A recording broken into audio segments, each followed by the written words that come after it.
केंद्र सरकार में मंत्रिमंडल के सभी साथी, उपस्थित माननीय सांसदगण, सरकार के सभी कर्मचारी, अन्य महानुभाव, देवी और सज्जनों, क्रांति का महीना अगस्त और 15 अगस्त से पहले ये ऐतिहासिक अवसर हम एक के बाद एक आधुनिक भारत के निर्माण से जुड़ी उपलब्धियों के साक्षी बन रहे हैं। यहां राजधानी दिल्ली में ही कर्तव्य पथ, देश का नया संसद भवन, नया रक्षा भवन, भारत मंडपम, यशोभूमि, शहीदों को समर्पित national war memorial, Netaji Subhash Babu की प्रतिमा और अब ये कर्तव्य भवन,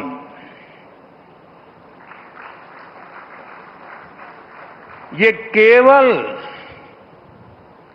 कुछ नए भवन और सामान्य इंफ्रास्ट्रक्चर नहीं है। अमृत काल में इन्हीं भवनों में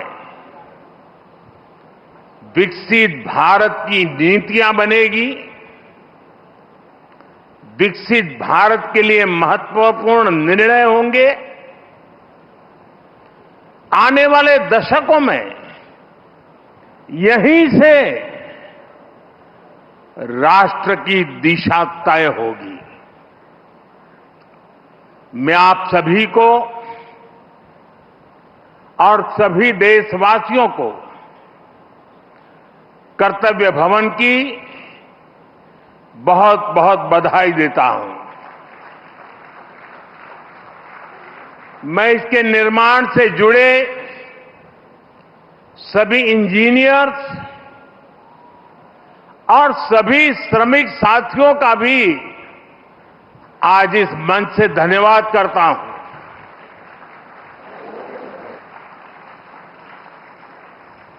साथियों, हमने इस इमारत को बहुत मंथन के बाद कर्तव्य भवन नाम दिया है। कर्तव्य पथ, कर्तव्य भवन, ये नाम हमारे लोकतंत्र की, हमारे संविधान की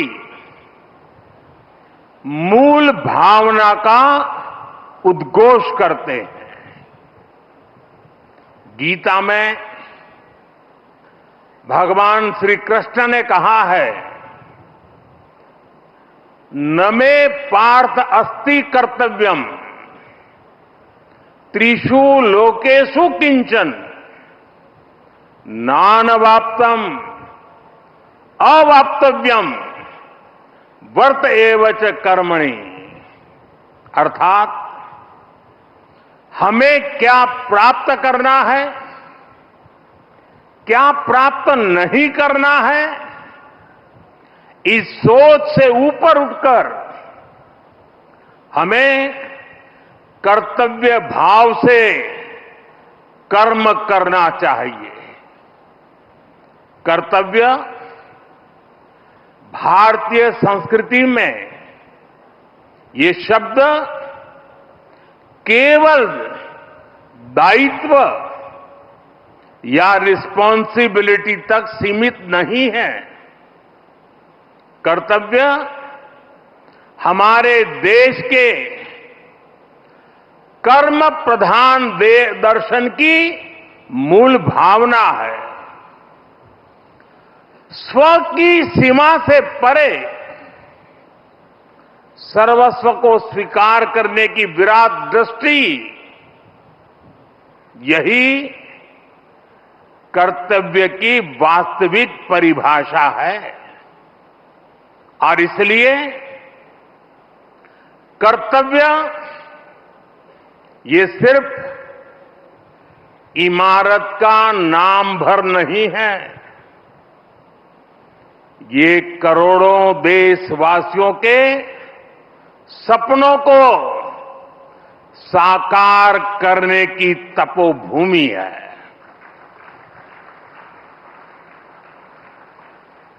कर्तव्य ही आरंभ है, कर्तव्य ही प्रारब्ध है। करुणा और कर्मठता के स्नेह सूत्र में बंधा कर्म, वही तो है कर्तव्य। सपनों का साथ है कर्तव्य, संकल्पों की आस है कर्तव्य, परिश्रम की पराकाष्ठा है कर्तव्य, हर जीवन में ज्योत जला दे वो इच्छा शक्ति है कर्तव्य। करोड़ों देशवासियों के अधिकारों की रक्षा का आधार है कर्तव्य। मां भारती की प्राण ऊर्जा का ध्वजवाहक है कर्तव्य। नागरिक देवो भव के मंत्र का जाप है कर्तव्य। राष्ट्र के प्रति भक्ति भाव से किया हर कार्य है कर्तव्य। साथियों, आजादी के बाद दशकों तक देश की एडमिनिस्ट्रेटिव मशीनरी उन बिल्डिंगों से चलाई जाती रही है जो ब्रिटिश शासनकाल में बनी थी। आप भी जानते हैं, दशकों पहले बने इन प्रशासनिक भवनों में वर्किंग कंडीशन कितनी खराब थी। और अभी वीडियो में कुछ झलक भी देखी हमने। यहां काम करने वालों के लिए न पर्याप्त स्पेस है, न रोशनी है, न जरूरी वेंटिलेशन है। आप कल्पना कर सकते हैं, होम मिनिस्ट्री जैसी महत्वपूर्ण मिनिस्ट्री करीब 100 साल से एक ही बिल्डिंग में अपर्याप्त साधनों के साथ चल रही थी। इतना ही नहीं, भारत सरकार के अलग अलग मंत्रालय दिल्ली के 50 अलग अलग जगहों से चल रहे हैं। इनमें से बहुत सारे मंत्रालय तो किराए की बिल्डिंग में है। इनके किराए पर जितने रुपए खर्च हो रहे थे, वो अपने आप में बहुत बड़ा आंकड़ा है। और वैसे पूरा हिसाब लगाएं तो बहुत बड़ा है, लेकिन अगर मोटा मोटा हिसाब लगाएं तो 1,500 करोड़ रुपया प्रति वर्ष इसमें जाता है। इतनी बड़ी राशि भारत सरकार अलग अलग मंत्रालयों के सिर्फ किराए पर खर्च कर रही है।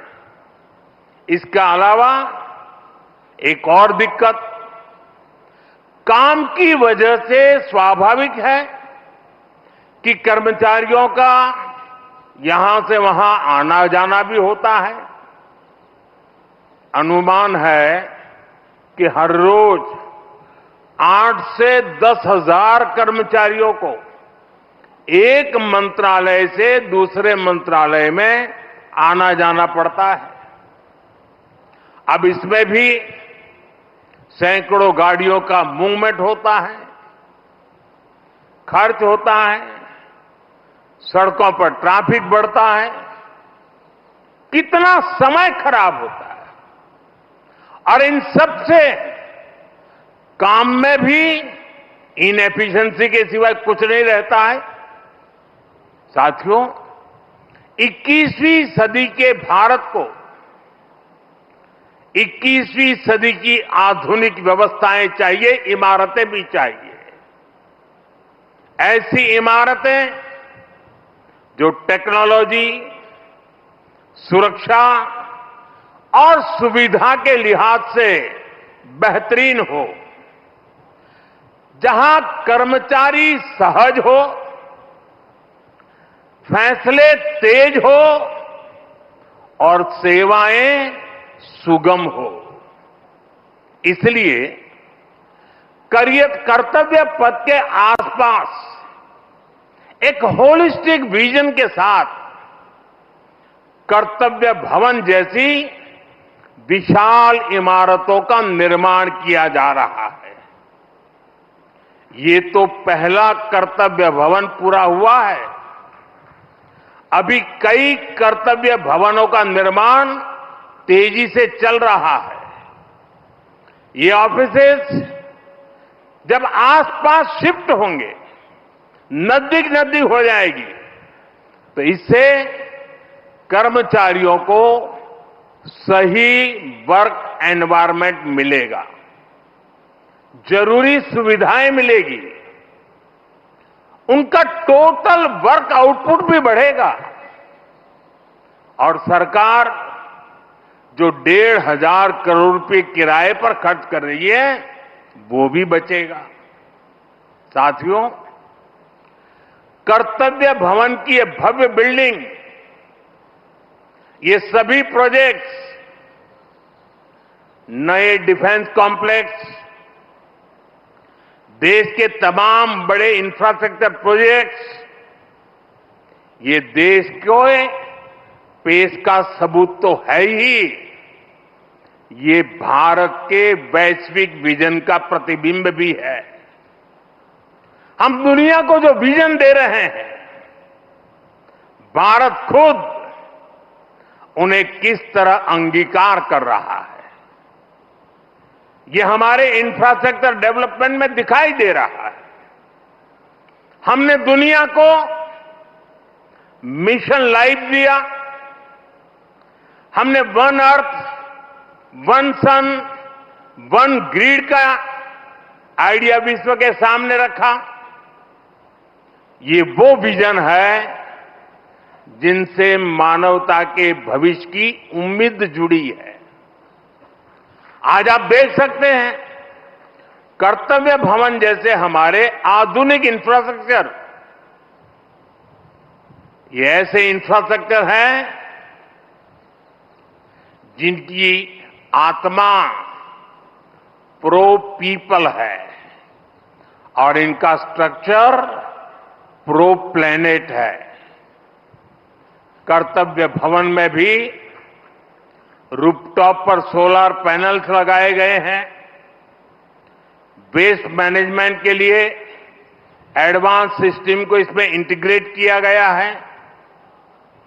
ग्रीन बिल्डिंग्स का विजन अब भारत में विस्तार ले रहा है। साथियों, हमारी सरकार एक होलिस्टिक विजन के साथ भारत के नवनिर्माण में जुटी है। देश का कोई भी हिस्सा आज विकास की धारा से अछूता नहीं है।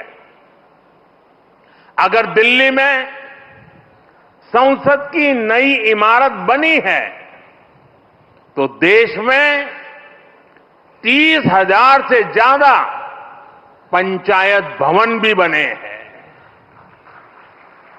आज यहां एक और कर्तव्य भवन जैसी बिल्डिंग बन रही है तो साथ ही गरीबों के लिए 4 करोड़ से ज्यादा पक्के घर भी बनाए गए हैं।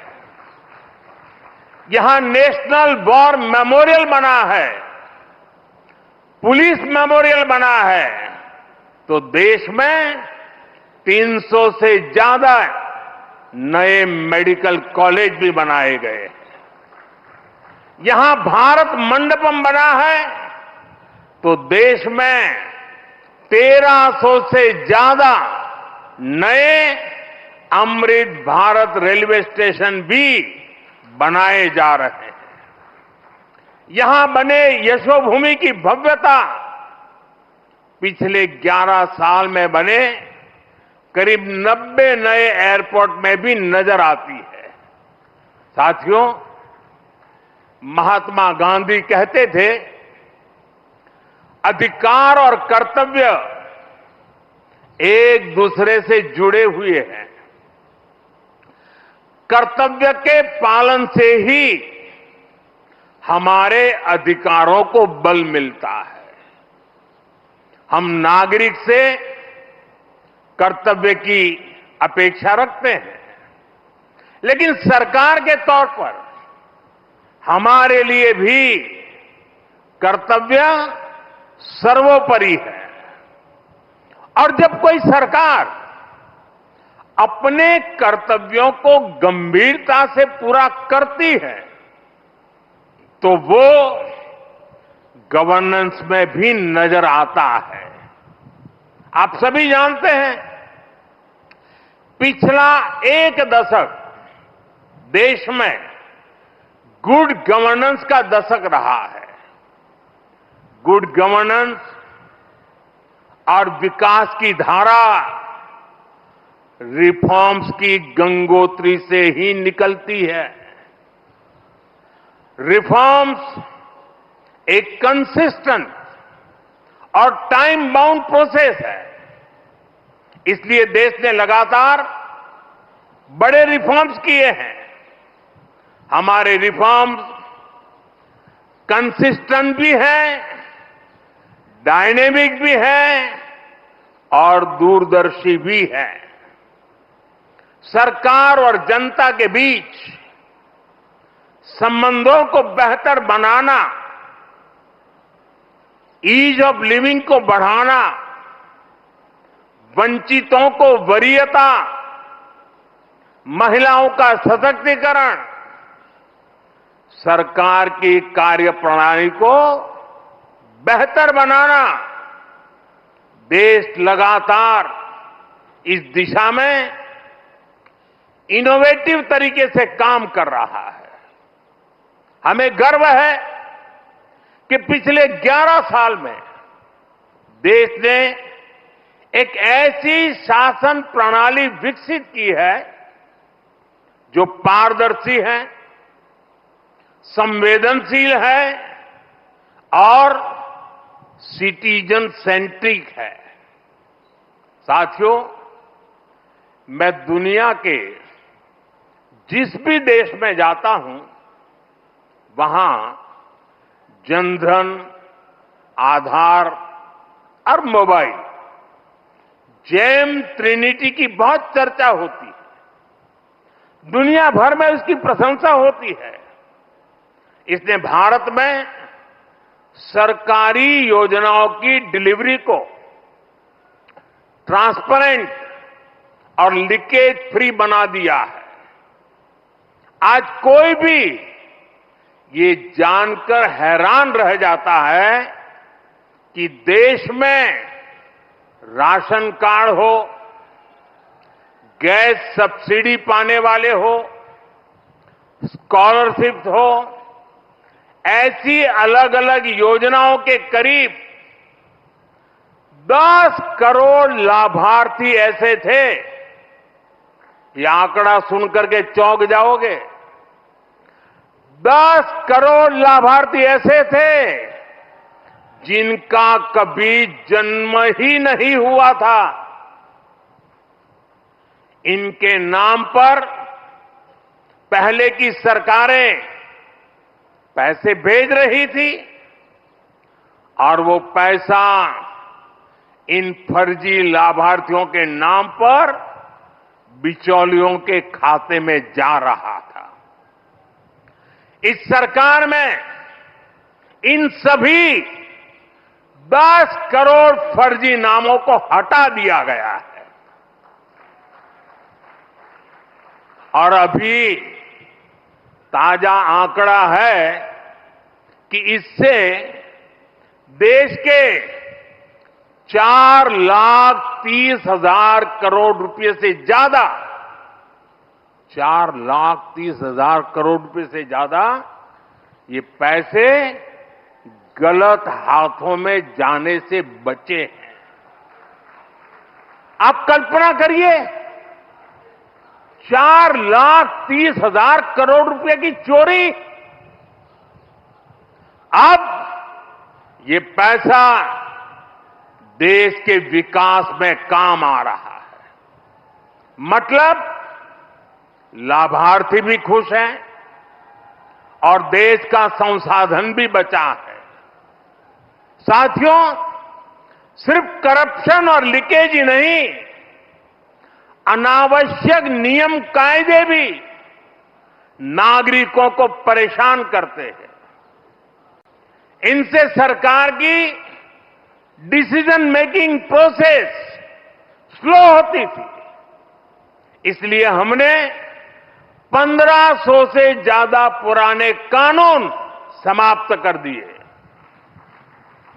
कई कानून तो अंग्रेजों के जमाने के थे, जो इतने दशकों बाद भी रोड़ा बने हुए थे।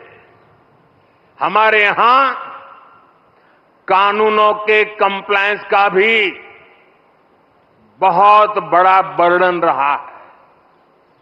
कोई भी काम शुरू करना हो तो दर्जनों कागज देने पड़ते थे। पिछले 11 साल में 40,000 से अधिक कंप्लायंसेस को खत्म कर दिया गया है। और ये काम अभी पूरा नहीं हुआ है, अभी भी लगातार जारी है। साथियों, यहां भारत सरकार के वरिष्ठ सचिव भी मौजूद है। आप इस बात से परिचित है कि पहले कितने विभागों और मंत्रालयों में किस तरह जिम्मेदारियों और अधिकारों की ओवरलैपिंग होती थी। इससे डिसीजंस अटक जाते थे, काम अटक जाता था। हमने अलग अलग विभागों को जोड़कर डुप्लीकेशन खत्म किया। कुछ मंत्रालय को मर्ज किया गया। जहां जरूरत थी वहां नए मंत्रालय भी बनाए गए। वाटर सिक्योरिटी सुरक्षित करने के लिए जल शक्ति मंत्रालय बना। सहकारिता आंदोलन को सशक्त करने के लिए सहकारिता मंत्रालय बना। पहली बार फिशरीज का अलग मंत्रालय बनाया गया। हमारे नौजवानों के लिए स्किल डेवलपमेंट मिनिस्ट्री बनी। इन फैसलों से आज सरकार की एफिशिएंसी भी बढ़ी है, डिलीवरी भी तेज हुई है। साथियों, हम सरकार के वर्क कल्चर को भी अपग्रेड करने के लिए काम कर रहे हैं। मिशन कर्मयोगी, iGOT जैसे डिजिटल प्लेटफॉर्म हमारे गवर्नमेंट एम्प्लॉइज को इनके जरिए आज टेक्निकली एम्पावर किया जा रहा है। E office, file tracking, digital approval एक ऐसी व्यवस्था बन रही है जो फास्ट भी है और ट्रेसेबल भी है। साथियों, जब हम किसी नए घर में जाते हैं तो हमारे भीतर एक नया उत्साह होता है। हमारी ऊर्जा पहले से कई गुना ज्यादा हो जाती है। अब आप उसी जोश के साथ इस नए भवन में अपने दायित्वों को आगे बढ़ाएंगे। आप जिस किसी भी पद पर हैं, आप अपने कार्यकाल को यादगार बनाने के लिए काम करिएगा। जब आप यहां से जाएं तो ये लगना चाहिए कि आपने देश सेवा में अपना 100% योगदान दिया है। साथियों, हमें फाइलों को लेकर अपने नजरिए को भी बदलने की जरूरत है। एक फाइल, एक शिकायत, एक आवेदन, ये देखने में बस एक रोजमर्रा का काम लग सकता है, लेकिन किसी के लिए वही एक कागज उनकी उम्मीद हो सकता है। एक फाइल से कितने ही लोगों का पूरा जीवन जुड़ा हो सकता है। अब जैसे कोई फाइल जो 1 लाख लोगों से जुड़ी है, अगर आपकी टेबल पर वो एक दिन भी डिले होती है तो उससे 1 लाख मानव दिवसों का नुकसान होता है। जब आप इस नजरिए से अपने काम को देखेंगे तो आपको भी लगेगा किसी भी सुविधा या सोच से ऊपर ये सेवा का कितना बड़ा अवसर है। आप अगर कोई नया आइडिया जनरेट करते हैं तो हो सकता है आप एक बड़े बदलाव की नींव रख रहे हो। कर्तव्य की इसी भावना के साथ हम सबको हमेशा राष्ट्र निर्माण में जुटे रहना है। हम सबको ये हमेशा याद रखना है, कर्तव्य की कोख में ही पलते हैं विकसित भारत के सपने। साथियों, वैसे आज ये आलोचना का अवसर नहीं है, लेकिन ये अवसर आत्ममंथन का जरूर है। कितने ही देश जो हमारे साथ साथ आजाद हुए थे, वो इतनी तेजी से आगे बढ़ गए, लेकिन भारत तब उस गति से आगे नहीं बढ़ पाया। अनेक वजह रही होगी, लेकिन अब हमारा दायित्व है कि हम समस्याओं को आने वाली पीढ़ियों के लिए छोड़ करके न जाएं।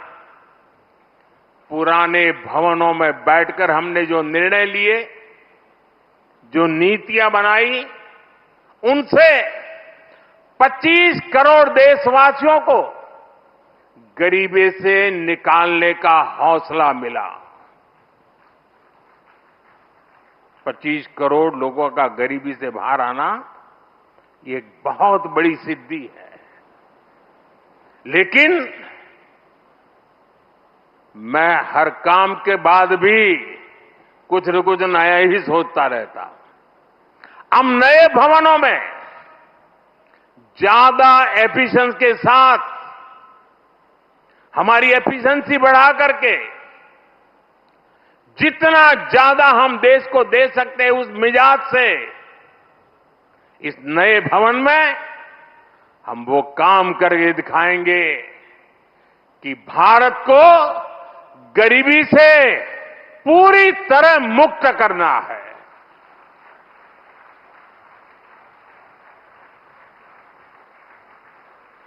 इन्हीं भवनों से विकसित भारत का सपना साकार होगा। ये लक्ष्य हम सबके प्रयासों से ही पूरा होगा। हमें मिलकर भारत को दुनिया की तीसरी सबसे बड़ी इकोनॉमी बनाना है। हमें मिलकर मेक इन इंडिया और आत्मनिर्भर भारत की सक्सेस स्टोरी लिखनी है। हमारा संकल्प होना चाहिए हम अपनी और देश की प्रोडक्टिविटी को स्केल अप करेंगे। जब टूरिज्म की बात हो, पूरी दुनिया से लोग भारत आए। जब ब्रांड्स की बात हो, तो दुनिया की नजर इंडियन ब्रांड्स पर जाए। जब एजुकेशन की बात हो, तो विश्व से स्टूडेंट्स भारत आए। हम भारत की ताकत को बढ़ाने के लिए क्या कुछ कर सकते हैं, ये भी हमारे जीवन का ध्येय होना चाहिए।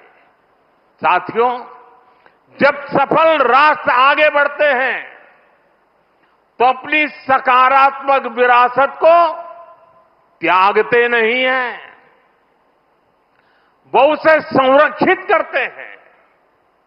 आज विकास और विरासत के इसी विजन पर हमारा भारत आगे बढ़ रहा है। नए कर्तव्य भवन के बाद ये नॉर्थ और साउथ ब्लॉक भी भारत की महान विरासत का हिस्सा बनेंगे। नॉर्थ और साउथ ब्लॉक को देश की जनता के लिए युगे युगीन भारत इस संग्रहालय के रूप में बदला जा रहा है।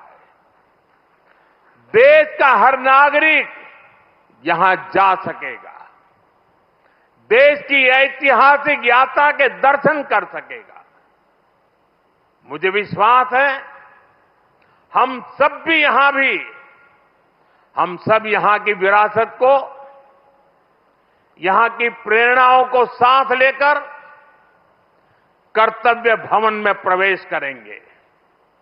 मैं एक बार फिर देशवासियों को कर्तव्य भवन की बहुत बहुत बधाई देता हूं। बहुत बहुत धन्यवाद।